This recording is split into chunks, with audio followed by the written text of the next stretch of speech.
चीज में प्रेम जे छे से निहित छे। प्रेम पर संसार टिकल छे। तो प्रेम के लेल किछ शब्द छे जे लिखने छी हम, तो सुनाबै छी। जे क्षण प्रति क्षण हमर मोन अहीं दिस भागल जाइए, क्षण प्रति क्षण हमर मोन अहीं दिस भागल जाइए, अहाँ के देखने बिना कतौ नहीं चैन पाबैया।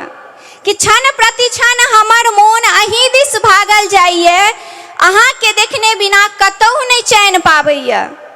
स्नेह में दिन रात, अहाँ के स्नेह में दिन रात नव नव सपना सजावैया।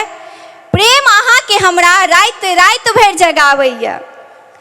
अहाँ के मोहनी सूरत हमर मोन के एना लोभावैया, अहाँ के मोहनी सूरत हमर मोन के एना लोभावैया, जेना कान्हा के बंसी राधा के दीवानी बनावैया। सुध बुध हरा गेल हमर आब नहीं होश आबैया, सुध बुध हरा गेल हमर आब नहीं होश आबैया, अहाँ कठोरक मुस्की हमर चैन चोरावैया। सखी बहिन पा अहाँ के नामे, सखी बहिन पा अहाँ के नामे हमरा खूब खिजावैया।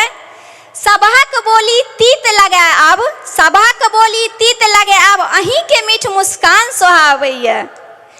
तखन कहै छथिन एकटा जे प्रेमिका होइ छथिन, हुनकर जे इच्छा होइ छनि कि बनी अहाँ के शक्ति, बनी अहाँ के शक्ति, शिव सँ हमर मोन अर्जी लगावैया। बनी अहाँ के शक्ति, शिव सँ हमर मोन अर्जी लगावैया।